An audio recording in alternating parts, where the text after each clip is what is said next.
Kannada content creators ಮಧ್ಯೆ ಏನಾಯಿತೋ ಗೊತ್ತಿಲ್ಲ, ಅವರ ಮಧ್ಯೆ ಒಂದು ಸಣ್ಣದಾದ ಕಿಡಿ ಹತ್ಬಿಟ್ಟಿದೆ.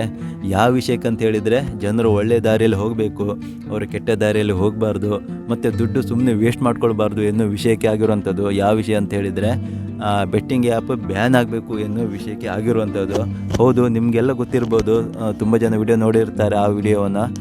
ಕಿತ್ತಡಿ ಕಿರಣ್ ಅವರು ಬೆಟ್ಟಿಂಗ್ ಆ್ಯಪ್ ಬ್ಯಾನ್ ಆಗಬೇಕು ಅಂತ ಹೇಳಿ ತನ್ನ ಪ್ರತಿಯೊಂದು ವಿಡಿಯೋದಲ್ಲಿ ಅವರು ಹೇಳ್ತಾ ಇರ್ತಾರೆ. ಮತ್ತು ಅವರು ಎಲ್ಲೆಲ್ಲ ಟ್ರಾವೆಲ್ ಮಾಡ್ತಾರೆ ನೋಡಿ, ಅಂಥ ಪ್ಲೇಸಲ್ಲೆಲ್ಲ ಅವರು ಬ್ಯಾನರನ್ನು ಪ್ರದರ್ಶಿಸಿ ಆ ಊರಿನಲ್ಲಿ ಜಾಗೃತಿ ಮೂಡಿಸ್ತಾರೆ. ಹಾಗೆ ಯಾರೆಲ್ಲ ವಿಡಿಯೋ ನೋಡ್ತಾ ಇರ್ತಾರೆ ನೋಡಿ, ಅವರಲ್ಲೂ ಜಾಗೃತಿ ಮೂಡಿಸ್ತಾರೆ.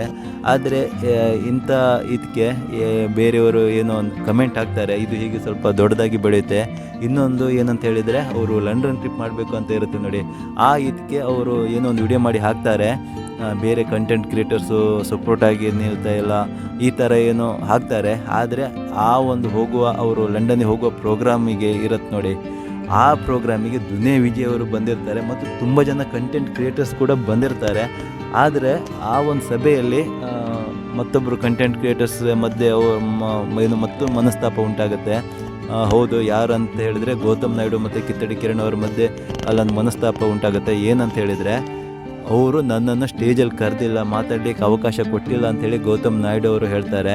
ಆ್ಯಕ್ಚುಲಿ ನಾನು ಆ ವಿಡಿಯೋ ಕೂಡ ನಾನು ನೋಡಿದ್ದೇನೆ. ಅದರಲ್ಲಿ ತುಂಬ ಜನ ಬಂದಿರ್ತಾರೆ ಮತ್ತು ಒಬ್ಬರು ಮಾತಾಡೋದು ಇನ್ನೊಬ್ಬರಿಗೆ ಕೇಳಿಸಿರುವುದಿಲ್ಲ. ಇವರೇನು ಹೇಳಿರ್ತಾರೆ, ಅವರೇನು ಕೇಳಿಸ್ಕೊಂಡಿರ್ತಾರೆ, ಅದಕ್ಕೆ ಅವರು ಬೇರೆ ಏನೋ ಉತ್ತರ ಕೊಡ್ತಾರೆ. ಆ ಥರ ಆಗಿರುವಂಥ ಘಟನೆ ಇದು ಮಿಸ್ಅಂಡರ್ಸ್ಟ್ಯಾಂಡಿಂಗಿಂದ ಆಗಿರೋದು. ಮಿಸ್ಅಂಡರ್ಸ್ಟ್ಯಾಂಡಿಂಗಿಂದ ಆಗಿರೋದು. ತುಂಬ ಜನ ಬಂದಾಗ ಕರೆಕ್ಟಾಗಿ ಕೇಳಲ್ಲ ಯಾರು ಮಾತಾಡಿದ್ದು ಏನು, ಮತ್ತು ತುಂಬ ಗದ್ದಲ ಇರುತ್ತೆ ನೋಡಿ, ಆಗ ಸರಿಯಾಗಿ ಒಂದು ಗಾದೆ ಮಾತಿದೆ ಗೊತ್ತಾ ನಿಮಗೆ, ಹುಡ್ತಾ ಅಣ್ಣ ತಮ್ಮಂದಿರಂತೆ, ಮುಂದೆ ಹೋಗ್ತಾ ದಾಯಾದಿಗಳಂತೆ. ಆ ಥರ ಆಯಿತು. ಅವರು ಅದೇ ರೀತಿ ಹೇಳ್ತಾರೆ, ಅಣ್ಣ ಅಂತ ಹೇಳ್ಕೊಂಡು ಪ್ರೀತಿಯಿಂದ ಮಾತಾಡಿದ್ದಕ್ಕೆ ಏನೋ ಬಕೆಟ್ ಅಂತ ಹೇಳ್ತಾರೆ. ಆ ಥರ ಏನೋ ಒಂದು ವಿಷಯ ಬರುತ್ತೆ. ಆ್ಯಕ್ಚುಲಿ ಏನು ಗೊತ್ತಾ, ಇದು ಬಕೆಟ್ ಅಲ್ಲ ಅಂತ ಹೇಳೋದು. ಹೌದು, ಕೆಲವೊಂದು ಆಫೀಸಲ್ಲೆಲ್ಲ ಬಕೆಟ್ ಹಿಡಿದ್ರೆ ಅವ್ರ ಕೆಲಸ ಆಗುತ್ತೆ, ಸುಲಭವಾಗಿ ಮಾಡ್ಕೊಳ್ತಾರೆ ಬೇರೆಯವ್ರಿಗಿಂತ. ಬಟ್ ಇವ್ರ ಮಾತಲ್ಲಿ ನನಗೆ ಆ ಥರ ಇಲ್ಲ ಅನಿಸುತ್ತೆ. ಯಾಕಂತ ಹೇಳಿದರೆ, ಅವ್ರದ್ದು ತುಂಬ ವಿಡಿಯೋ ನಾನು ನೋಡಿದ್ದೇನೆ. ಅವರು ಅಂದರೆ ಮನಸ್ಸಿಂದನೇ ಅಣ್ಣ ಅಂತ ಹೇಳೋದು, ಅಂದರೆ ಯಾರಿಗೂ ತಾನು ಅಣ್ಣ ಅಂತ ಹೇಳ್ಕೊಂಡು ಅವ್ರ ಹತ್ರ ಕೆಲಸ ಸಾಧಿಸುವುದಂತಲ್ಲ. ಅದೊಂದು ಈ ಹಳ್ಳಿ ಸೈಡೆಲ್ಲ ಸ್ವಲ್ಪ ಗೌರವ ಕೊಟ್ಟು ಮಾತಾಡ್ತಾರೆ. ಎಲ್ಲರಿಗೂ ತುಂಬ ಜನರಿಗೆ ಗೊತ್ತಿರುತ್ತೆ ಹಳ್ಳಿ ಜನ ಯಾವ ರೀತಿ ಇರ್ತಾರೆ ಅಂತ ಹೇಳಿ. ಎಲ್ಲರೂ ಪ್ರೀತಿಯಿಂದ ಮಾತಾಡಿಸ್ತಾರೆ. ಇವರು ಒಬ್ಬ ಕಿತ್ತಡಿ ಕಿರಣ್ ಹುಡುಗ ಕೂಡ ಹಳ್ಳಿಯಿಂದ ಬಂದವನು. ಅವನಿಗೆ ಆ ಒಂದು ಮಾನವೀಯತೆ ಅಥವಾ ಮನಸ್ಸಿಂದ ಮಾತಂತ ಹೇಳ್ತೀವಲ್ಲ, ಅದೆಲ್ಲ ಮನಸ್ಸಿಂದನೇ ಬಂದಿರುವಂಥದ್ದು. ಬಟ್ ಕೆಲವರಿಗೆಲ್ಲ ಬೇರೆ ರೀತಿ ಕಾಣಿಸಿರ್ಬೋದು, ಏನಪ್ಪ ಇವ ಪ್ರತಿಯೊಂದಕ್ಕೂ ಅಣ್ಣ ಅಂತ ಕರೀತಾನೆ, ಏನು ತುಂಬ ಓವರ್ ಆಯಿತು ಅಂತ ನೀವು ಅನ್ನಿಸ್ಬೋದು. ಆದರೆ ಈಗ ಹಳ್ಳಿ ಸೈಡ್ ಜನ ಇದೆಯಲ್ಲ, ಪಾಪ ಅವರು ಪ್ರೀತಿಯಿಂದನೇ ಮಾತಾಡ್ಸೋದು, ಗೌರವ ಕೊಟ್ಟೇ ಮಾತಾಡ್ಸೋದು. ಹಾಗೆ ಗೌರವನೂ ಕೂಡ ತಗೊಳ್ತಾರೆ. ಆದರೆ ಅದು ಕೆಲವರಿಗೆಲ್ಲ ಸರಿ ಬರಲಿಲ್ಲ ಅಂತ ಅನಿಸುತ್ತೆ. ಯಾಕಂದರೆ ತುಂಬ ಸಲ ಅಣ್ಣ ಅಂತ ಹೇಳಿದಾಗ ಆ ಥರ ಅನಿಸಿರ್ಬೋದು ಅವರಿಗೆ.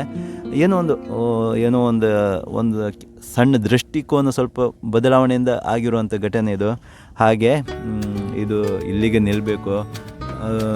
ಯಾಕಂದರೆ ಹೇಳಿದರೆ ಇವರು ಎಲ್ಲರೂ ಒಳ್ಳೆಯವರಾಯ್ತಾ, ಯಾರು ಒಂಥರ ಈ ಕೆಲವೊಂದು ನಾನು ಬೇರೆ ವ್ಲಾಗ್ಸ್ ಎಲ್ಲ ನೋಡ್ತೇನೆ, ಏನೋ ಒಂಥರ ಚಪ್ರಿಗಳ ಥರ, ಅಂದರೆ ವ್ಯೂಸ್ಗೋಸ್ಕರನೇ ಸುಮ್ಮನೆ ಏನೋ ಒಂದು ಇನ್ನೊಬ್ಬರ ವಿರುದ್ಧ ಕತ್ತಿ ಮಸೆಯೋದು, ಅವ್ರ ವಿರುದ್ಧ ಕಂಟೆಂಟ್ ಕ್ರಿಯೇಟ್ ಮಾಡೋದು, ಆ ಒಂದು ಮಾಡಿದರೆ ವ್ಯೂಸ್ ತುಂಬ ಜಾಸ್ತಿ ಆಗುತ್ತೆ ಅಂತ ಆ ಥರ ಮಾಡಿಸ್ತಾರೆ. ಆದರೆ ಇವರು ಆ ಥರ ಅಲ್ಲ, ಎಲ್ಲರೂ ಒಳ್ಳೆಯವರೇ. ಹಾಗಾಗಿ ಇದು ಇಲ್ಲಿಗೆ ಕೊನೆ ಆಗಬೇಕು. ಅವರೆಲ್ಲರೂ ಒಂದು ಕಡೆ ಕೂತು ಮಾತಾಡಿಕೊಂಡು ತಮ್ಮಲ್ಲಿ ಏನೆಲ್ಲ ಸಮಸ್ಯೆ ಇದೆ ಅದ್ರ ಬಗ್ಗೆ ಎಲ್ಲ ಕ್ಲಾರಿಫಿಕೇಷನ್ ಕೊಟ್ಕೊಂಡು ಅವರಿಗೆ ಅಲ್ಲಿಗೆ ಸ್ಟಾಪ್ ಮಾಡಬೇಕು. ವಿಡಿಯೋ ಮಾಡಿದರೆ ಅವರು ಯಾರು ಫ್ಯಾನ್ ಬೇಸ್ ಅಥವಾ ಫಾಲೋವರ್ಸ್ ಯಾರು ಇರ್ತಾರೆ ನೋಡಿ, ಅದಕ್ಕೆ ಏನೋ ಒಂದು ಚುಚ್ಚು ಮಾತಿನಿಂದ ಮತ್ತು ಕಮೆಂಟ್ ಮಾಡೋದ್ರಿಂದ ಅದು ಇನ್ನೂ ಜಾಸ್ತಿ ಆಗುತ್ತೆ. ಇದ್ರ ಬದಲು ಅವರು ಒಂದು ಕಡೆ ಒಂದು ಟ್ರಾವೆಲ್ ಮಾಡಿಕೊಂಡು ಅಥವಾ ಯಾವುದೋ ಒಂದು ಪ್ಲೇಸಲ್ಲಿ ಕೂತ್ಕೊಂಡು ತಮ್ಮ ಮಧ್ಯೆ ಏನೆಲ್ಲ ಸಮಸ್ಯೆ ಇದೆ ನೋಡಿ, ಅದೆಲ್ಲ ಬಗೆಹರಿಸ್ಕೊಳ್ಬೇಕು. ಇದು ನನ್ನ ಆಶೆ. ಇದು